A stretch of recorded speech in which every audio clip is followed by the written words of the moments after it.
Et la tragédie, après la tragédie, ce sont les dizaines de milliers de personnes souffrant de maladies respiratoires ou d'affections cutanées que les médecins ont baptisé le syndrome du 11 septembre.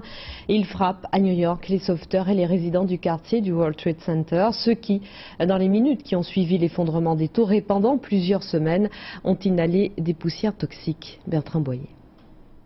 C'était la fierté de Belinda, son diplôme de détective de la police new-yorkaise.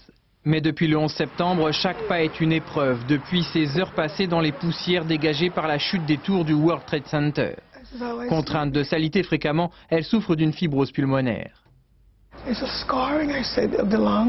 J'ai des lésions aux poumons et j'ai perdu près de 50% de mes capacités.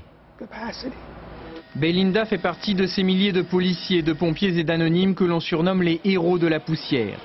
Victime d'un nuage de particules de béton, d'amiante, de mercure et de plomb qui a stagné plusieurs semaines sur Manhattan. D'après une récente étude américaine, 70% des 40 000 personnes présentes sur les lieux de l'attentat seraient atteintes de troubles respiratoires, laryngite, asthme ou maladie de la peau. Nous sommes potentiellement face à un iceberg et malheureusement pour l'instant nous n'en voyons que le haut.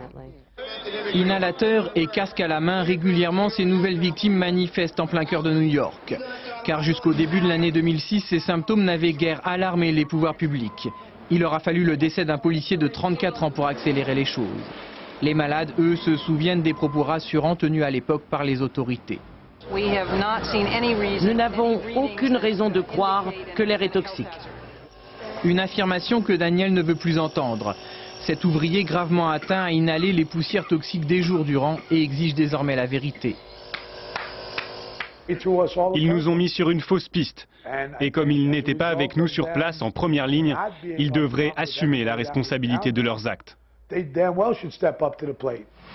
de 8000 sauveteurs ont porté plainte contre la municipalité. Ils réclament des dommages et intérêts qui pourraient représenter des sommes considérables.